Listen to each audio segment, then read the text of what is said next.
जैसे सुबह की ताजी हवा हमारे तन मन को ताजगी से भर देती है, वैसे ही गुरु का संग भी हमारे दिल को शांति और उत्सव से भर देता है। जैसे एक खिला हुआ गुलाब हमारे तन मन को अपने खुशबू और रंगों से सरोबोर कर देता है, वैसे ही गुरु का संग भी हमारे जीवन को प्रेम और ध्यान के रंग का आशिक बना देता है। जैसे प्रेम के बिना जीवन नीरस हो जाता है, बुझा बुझा सा रहता है, वैसे ही गुरु के बिना जीवन फीका फीका सा हो जाता है। जीने के लिए 3 चीजें सर्वाधिक कीमती हैं। पहली चीज है जीवन, दूसरा गुरु और तीसरा प्रेम है। और जीवन को जानने के लिए गुरु और प्रेम की जरूरत है। बिना गुरु और प्रेम के जीवन को, परमात्मा को कभी नहीं जाना जा सकता। गुरु माध्यम है, गुरु ही हमारे जीवन को प्रेम की धारा से जोड़ देता है।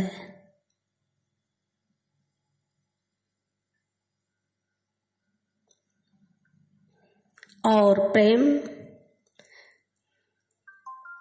जीवन की बहती धारा से मिलकर परमात्मा में मिला देती है। और परमात्मा से मिलकर यह जीवन इतना रसमय हो जाता है कि शब्द असमर्थ हो जाते हैं और दिल नाच उठता है। गुरु इसीलिए कीमती है क्योंकि वह निजी अनुभव पर बोलता है। गुरु जो कुछ बोलता है वह कहानी को, चुटकुले को माध्यम बनाता है, पर बोलता है अपनी। गुरु सदा गुरु पर ही बोलेगा, क्योंकि परमात्मा तो छुपा रुस्तम है। इसलिए गुरु कहता है, जब भी मैं अपने दिल में झांकी, जब भी मैं दिल में झांकी, मुर्शिद मेरा धड़कता। जब भी मैं दिल में झांकी, मुर्शिद मेरा धड़कता। खामोशी में भी उसका कोई तराना बजता। खामोशी में भी उसका कोई तराना बजता। अब वक्त आ गया है, अब वक्त आ गया है कि जीवन को थोड़ा बदलो। चारों तरफ खुदा है, नजरों को फिर से खोलो। चारों तरफ खुदा है, नजरों को फिर से खोलो। किस बात में हो अटके, अपनी जुबान खोलो। किस बात में हो अटके, अपनी जुबान खोलो। मुर्शिद के इशारे को फिर से जरा टटोलो। मुर्शिद के इशारे को फिर से जरा टटोलो। मुर्शिद बिना यहाँ पर किताबें सभी अधूरी। मुर्शिद बिना यहाँ पर किताबें सभी अधूरी। मुर्शिद से इश्क हो तो किताबें नहीं जरूरी। मुर्शिद से इश्क हो तो किताबें नहीं जरूरी। एक समझदार इस बात को सोचता है, समझता है और अपने जीवन को गुरु की दिशा में मोड़ लेता है। किताबें तो माध्यम हैं। किताबें गुरु और शिष्य को जोड़ने का काम करती हैं। जो किताब गुरु से न जोड़ सके वो किताब अधूरी है। और जो गुरु परमात्मा से न जोड़ सके वह गुरु अधूरा है। बस मुर्शिद अर्थात गुरु के संग साथ उठते बैठते इश्क का रंग चढ़ जाए, प्रेम रोग हो जाए तो जीवन संवर जाता है। आज पुनः गुरु नौतम की कुंडलिया की शेष 4 लाइन लेती हूँ ताकि प्यारे नौतम की वाणी से जीवन की दिशा और स्पष्ट हो जाए। गुरु महाराज आगे कहते हैं कि जड़ चेतन अलगाए गुरु संग मार्ग बूझे, बाहर का पट बंद करे तब अंतर सूझे। बाहर का पट बंद करे तब अंतर सूझे, बिन बूझे तो नौरतन अपना भया बेगान, बिन सतगुरु समझे नहीं बिन समझे हैरान। इस 4 लाइन में गुरु ने अपना सबसे कीमती हीरा लुटाया है। जितना चाहे उतना लूट लो, मगर तुम लूटने में असमर्थ हो, क्योंकि तुम्हें यह हीरा दिखाई नहीं देता। गुरु तो अथाह असीम है। गुरु शरीर में भी है और शरीर के बाहर भी है। गुरु शरीर में कम और शरीर के बाहर ज्यादा मौजूद है। गुरु शरीर में उतना ही रहता है जितना शिष्य को या इस जीवित शरीर के लिए जरूरी है। अगर तुम अपनी सब चल अचल संपत्ति मिलाकर सोचो, अगर बैंक, मकान, जमीन, गहने सब इकट्ठा कर लो तो तुम करोड़पति हो जाओगे।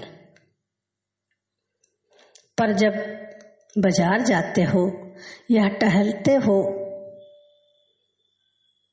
या टहलने के लिए जाते हो तो बस 1000-2000 ही लेकर चलते हो।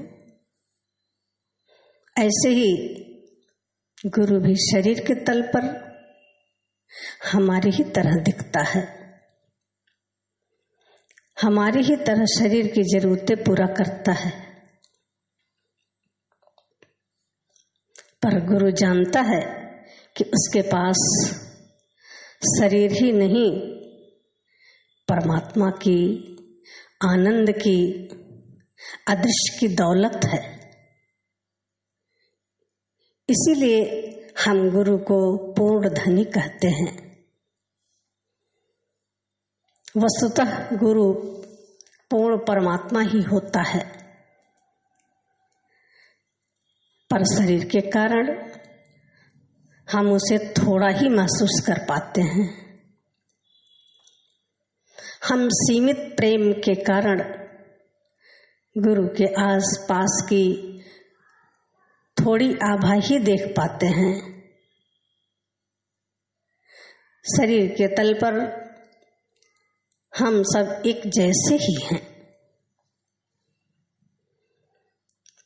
पर सबकी समझ, सबकी चैतन्यता, सबका जागरण, सबके भीतर प्रेम अलग अलग तल पर है। हमारे और आपके बीच का शरीर का नहीं, चैतन्यता का अंतर है। जैसे पर्स तो सभी के पास है, पर्स लगभग एक जैसे है, पर पैसे की मात्रा हर पर्स में अलग अलग है। और पैसा आदमी को मूल्यवान बना रही है, पर्स नहीं। हमारा शरीर भी पर्स की तरह है और हमारी जागरूकता पैसे की तरह है। जो जितना जागरूक है वह उतना ही कीमती है। जो शरीर और चेतना को अलग अलग वैसा ही देख लेता है जैसे पर्स और पैसे को, तो उसे ही हम साधक कहते हैं। शरीर को मैं मानने वाला साधक नहीं हो सकता। जो शरीर और मैं को, शरीर और आत्मा को, शरीर और चेतना को अलग अलग देख लेता है वही साधक है। यह शरीर जड़ है और आत्मा चैतन्य है, पर यह जड़ चेतन का अलगाव कैसे पता चलेगा? तो गुरु अपने अनुभव को सत्संग के माध्यम से बांटता है और समझ देता है कि जो तुम्हारी पकड़ में आ जाए वह जड़ है, और जो तुम्हारी पकड़ में ना आए वह चैतन्य है। कहने के लिए हम शरीर को जड़ कहते हैं, पर वह जड़ नहीं है, क्योंकि जड़ वह है जहाँ परिवर्तन, बदलाहट संभव ही नहीं है, जहाँ जिस गति से परिवर्तन है वहाँ उसी मात्रा में चेतना है। आत्मा की तुलना में शरीर को जड़ कहा जाता है, पर वह जड़ नहीं है। नौतम साहब कहते हैं, जड़ चेतन अलगाए गुरु संग मार्ग बूझे। इस शरीर और चेतना को अलग अलग महसूस करने के लिए गुरु के संग से मार्ग को समझना होगा। समझना ही नहीं बल्कि चलना होगा। सत्संग का यही काम है। वह रोज रोज हमारी समझ को बढ़ाता है। सत्संग से तो बात शुरू होती है। सत्संग से पहला कदम है गुरु से जुड़ने का। फिर उस मार्ग को समझना होगा। मार्ग पर चलने के लिए ही गुरु उपदेश देता है।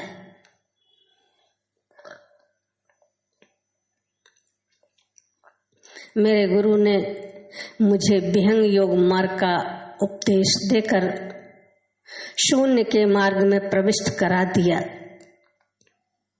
इस ध्यान के माध्यम से मैंने अपने शरीर और चेतना को अलग अलग महसूस किया। तो जब तक शिष्य मार्ग नहीं समझेगा वह उस पर चलेगा कैसे? कोई गुरु हमें अपना अनुभव नहीं दे सकता। गुरु हमें दिशा और समझ देता है, क्योंकि बिना दिशा और समझ के हम भटक जाएंगे। क्या आप अपने बच्चे को रोड का नक्शा देकर स्कूल भेज सकते हैं? नहीं ना, क्योंकि रास्ते में भटकाने वाले भी हैं। रास्ते में ट्रैफिक का आतंक है। रास्ते में कुत्ते बिल्ली भी, गाय बकरी भी मिलेगी, तो बिना पिता के बच्चा भटक जाएगा। इसीलिए गुरु की जरूरत। सोचो, हम किताब पढ़कर कैसे यात्रा कर सकते हैं? सोचो, जब गुरु के होते हुए ही हम गुरु को समझ नहीं पाते या कुछ का कुछ समझ लेते हैं, तो बिना गुरु के क्या ध्यान की यात्रा संभव है?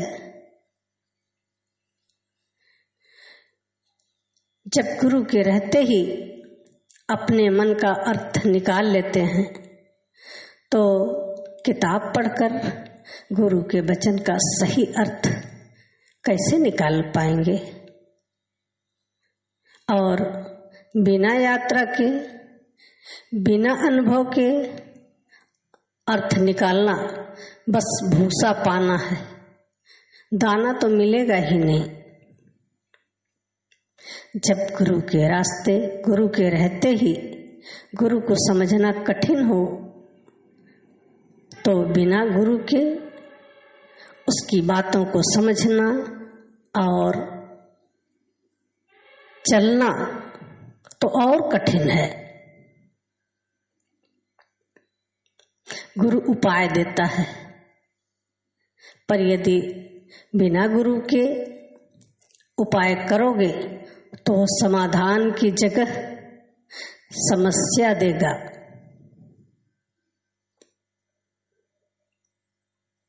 समाधान की जगह समस्या पैदा कर देगा। एक बार मुल्ला नसरुद्दीन का गधा बहुत सुस्त हो गया था, तो मुल्ला ने अपने पड़ोसी से, जो कि गधों के जानकार थे, उनसे अपने गधे की सुस्ती के बारे में बात की।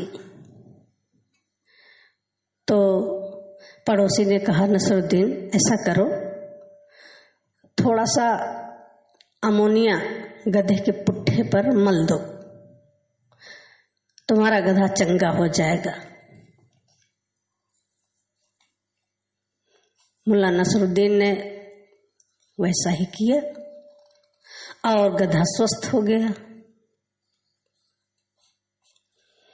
एक दिन मुल्ला नसरुद्दीन को भी बड़ी सुस्ती लग रही थी, तो उसने वह तरीका अपने पर भी आजमा लिया। फिर क्या, अमोनिया कंधे पर मलते ही ऐसी जलन पैदा हुई कि मुल्ला का बैठना मुहाल हो गया।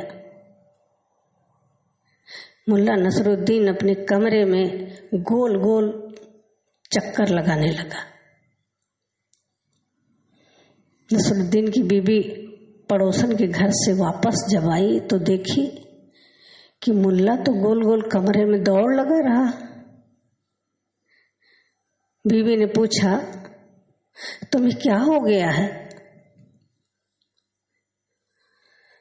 वह अपने मियाँ को पकड़ने की कोशिश करने लगी, मगर मुल्ला पकड़ में नहीं आ रहा था।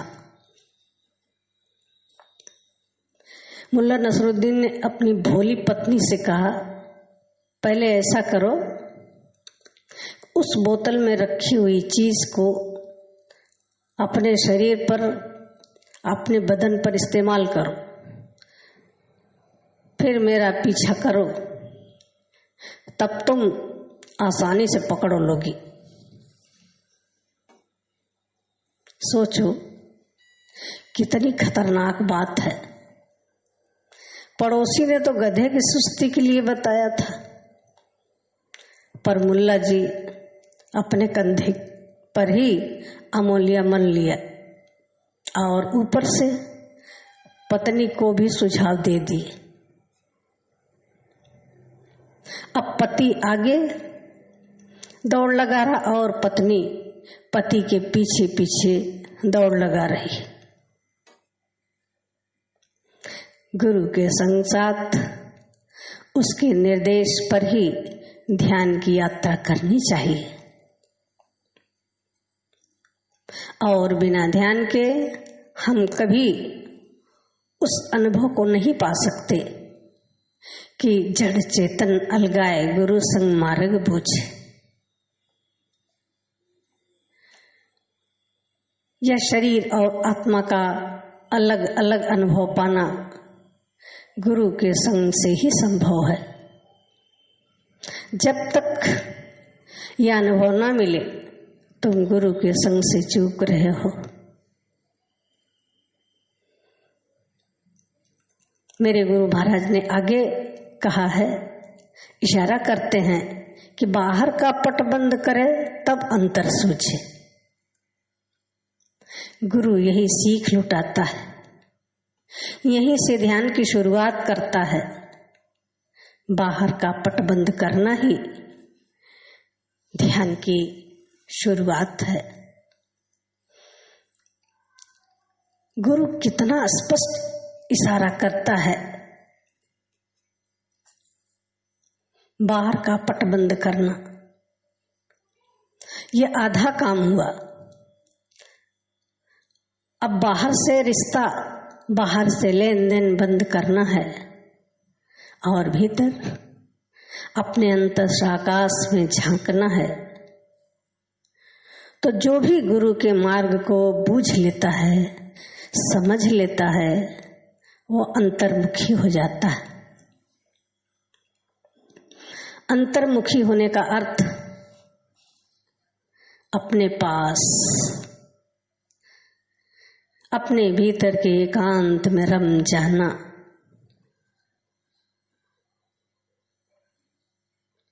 मेरे प्यारे गुरु नौतम ने यह बात हमें जीने के लिए दिया है। कम से कम सुबह शाम अपना एक घंटा इस बात को समर्पित करें कि बाहर का पट बंद करें तब अंतर सूझे। जो इस बात से चूक रहा है वो गुरु से चूक रहा है। गुरु हमें समझ लुटाता है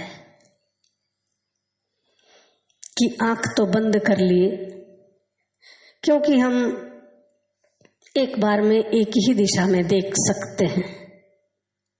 तो शिष्य आंख की पलक को द्वार समझ लेता है, पट समझ लेता है, पर आंख बंद करने से काम नहीं चलेगा। तब गुरु की जरूरत पड़ती है। गुरु समझाता है, नहीं, एक पट और बंद करना है, वह है मन का पट। क्योंकि आंख बंद करने पर भी मन की दिशा तो बाहर ही है। मन तो बाहर के बारे में ही, दूसरों के बारे में ही सोच विचार कर रहा है। आंख बंद करके भी तुम अपने ग्राहक, रिश्तेदार, दोस्तों से लेन देन कर ही रहे हो। अगर वास्तव में पट बंद हो गया है तो अब भीतर कोई नहीं होना चाहिए। जब तक विचार है, जब तक दूसरा मौजूद है, और जब तक दूसरा है, तुम्हारा पट बंद नहीं है, तुम्हारा द्वार बंद नहीं है।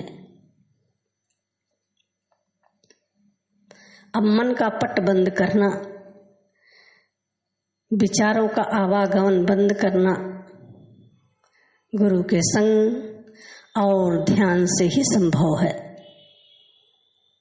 यह मात्र किताब पढ़ने से नहीं होगा। लोग ध्यान से इसीलिए बचते हैं। भजन गाना, किताबें पढ़ना,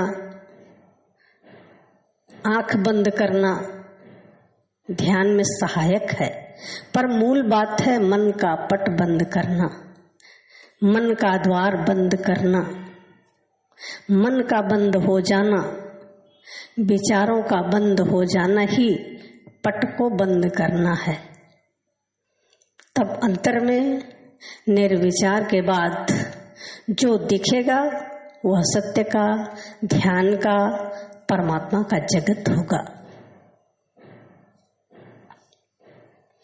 प्यारे नौतम ने करुणा बस आगे कहा है, बिन बूझे तो नौरतन अपना भया बेगान। मेरे गुरु का नाम तो नौरतन है, पर प्यार से उन्हें नौतम कहती हूँ। तो मेरे नौतम साहब कहते हैं, बड़ा दुख होता है कि जो अपना है वो पराया लगता है। परमात्मा अपना है पर पराया लगता है। गुरु अपना है पर पराया लगता है, क्योंकि जिसे भी परमात्मा या गुरु अपना लगने लगेगा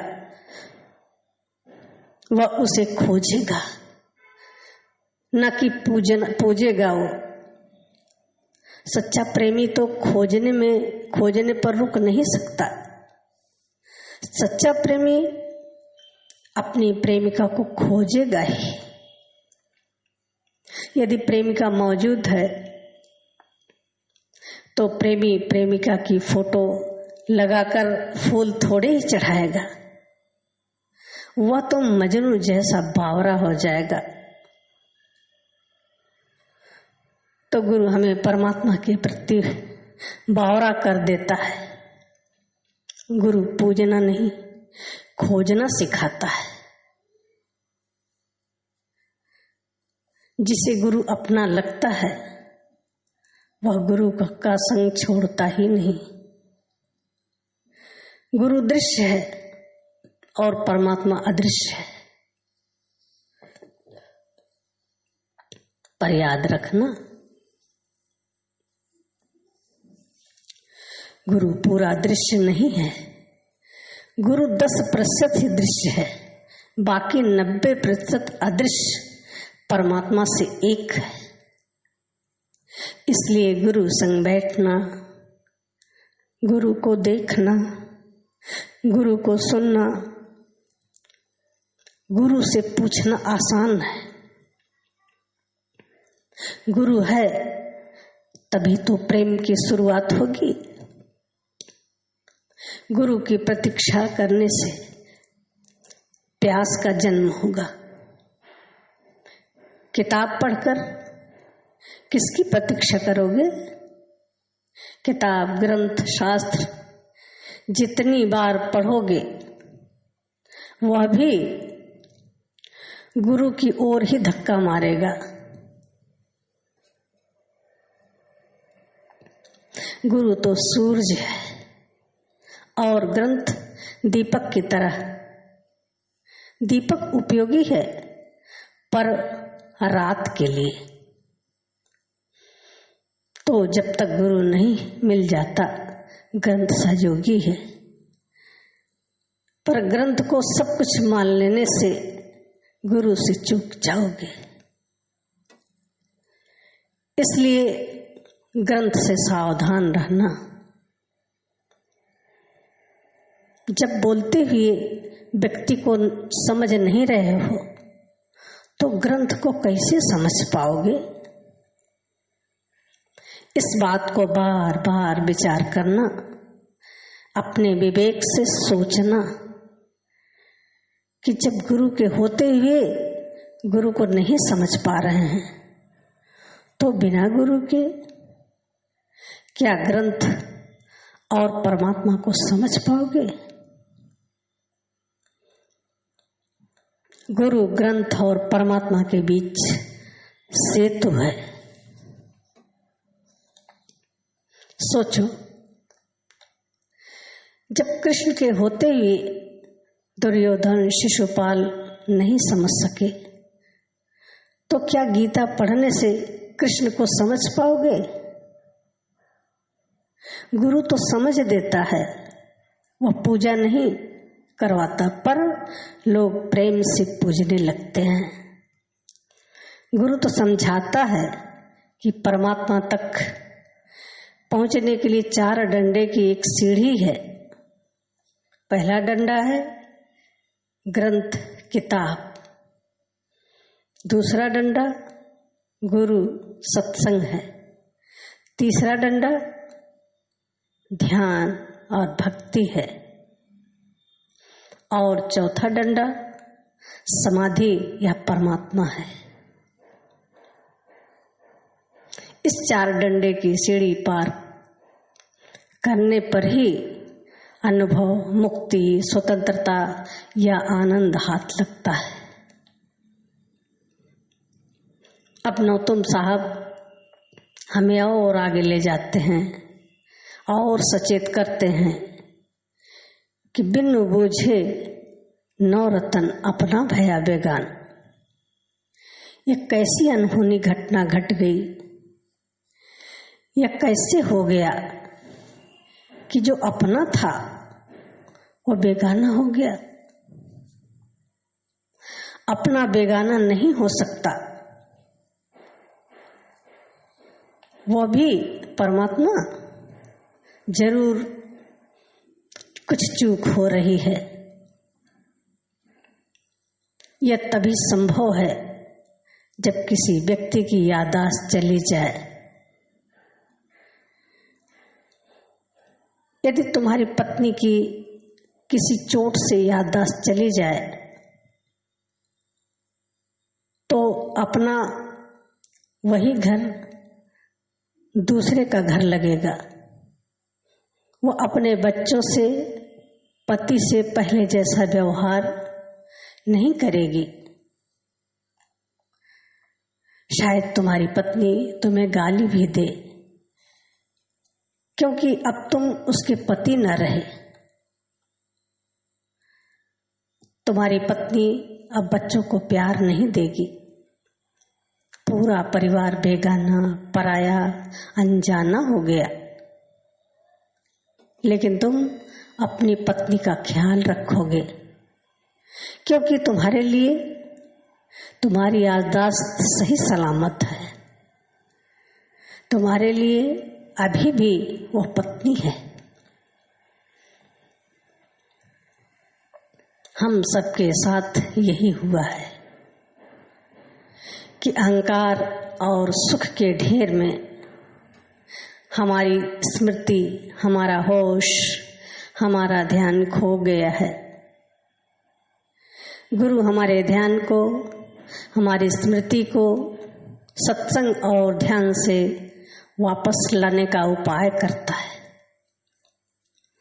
जैसे ही स्मृति, होश वापस आ जाएगा कि तुम्हारी पत्नी जो सभी को पराया समझ रही थी, उसे सब अपने लगने लगेंगे। फिर घर में बच्चों को माँ और माँ को बच्चे मिल जाएंगे।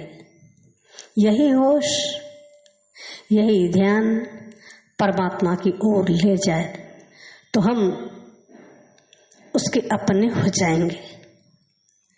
फिर कोई बेगाना, पराया और अनजाना नहीं रहेगा।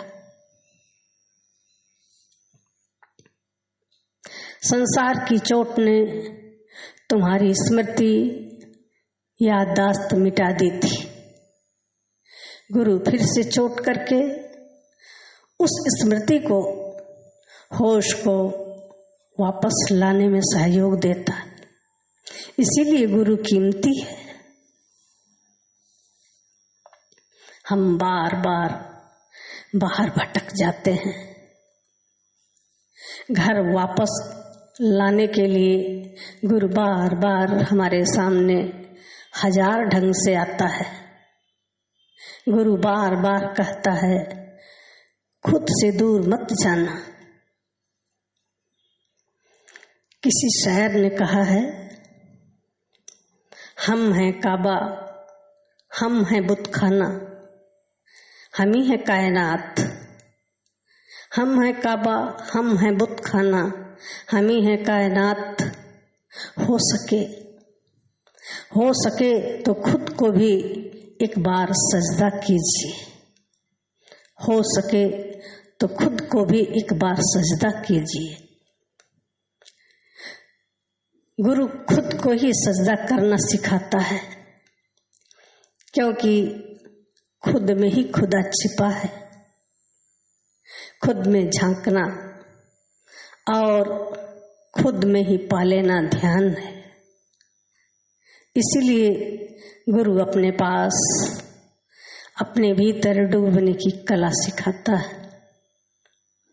यदि जल में डूबना है, यदि नदी में तैरना है, तो नदी में उतरना होगा। गंगोत्री की फोटो या गंगा नदी का वीडियो बनाकर क्या एक डुबकी ले सकते हो? नहीं ना। इसलिए यदि डूबना है तो गुरु के घाट से ध्यान की नदी में उतरना होगा। तभी तो गुरु की खोज जरूरी है। शिष्य गुरु को खोजता है और बहुत बार गुरु भी शिष्य को खोजते खोजते उसके घर पहुंच जाता है।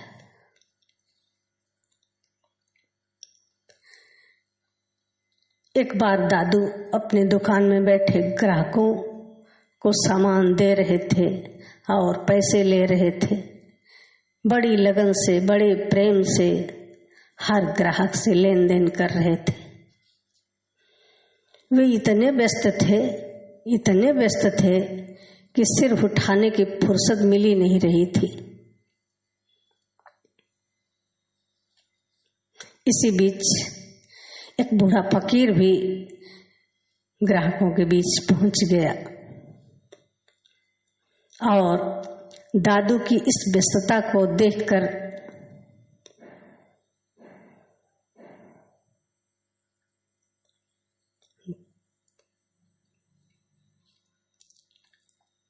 कहा कि मुझे भी कुछ सामान चाहिए। थोड़ी देर में अचानक एक बार दादू की नजर ऊपर उठी और वो अवाक रह गए। दादू बोले, गुरुवर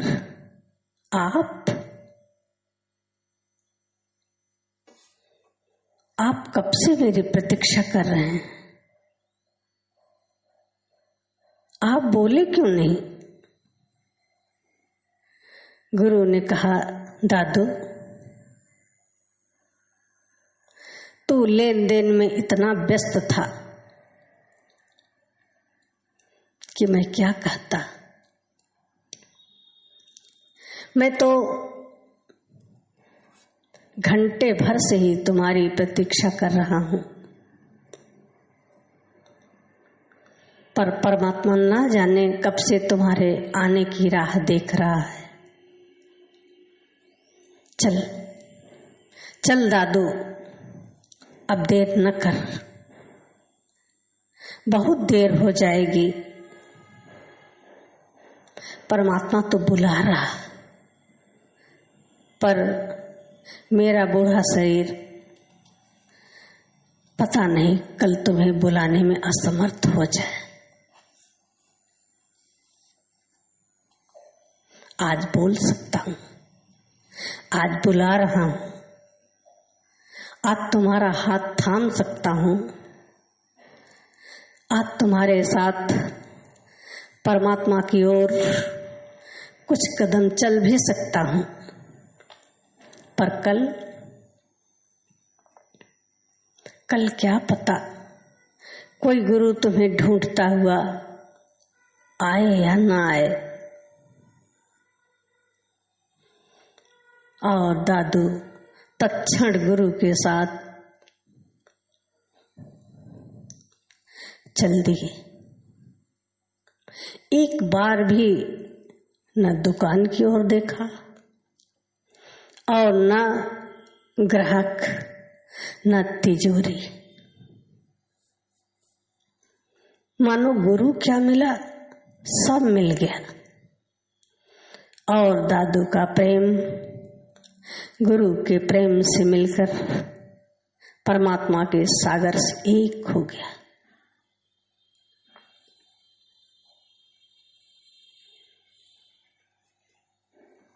मेरे गुरु महाराज अंत में पुनः वही सार बात कहते हैं कि बिन सतगुरु समझे नहीं, बिन समझे हैरान। इस एक लाइन से ही समस्या और समाधान सब है। इसे जितनी बार पढ़ोगे गुरु ही बार बार प्रकट होकर सामने आएगा। पर बिना जीवित गुरु के समझ कहाँ से लाओगे। जो गुरु के प्रेम में पड़ जाता है वह दीवाना हो जाता है। जो गुरु के प्रेम में पड़ जाता है परमात्मा उसका दीवाना हो जाता है। दादू अपने गुरु के प्रेम में चल रहा है और परमात्मा दादू के प्रेम में।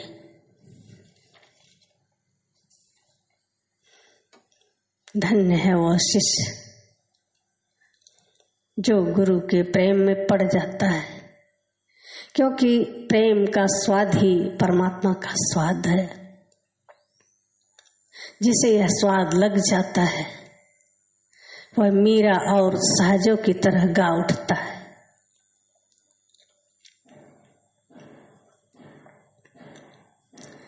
राम तजुम पर गुरु ना बिसारूं, राम तजुम पर गुरु ना बिसारूं, गुरु के सम हरि को ना निहारूं, गुरु के सम हरि को ना निहारूं।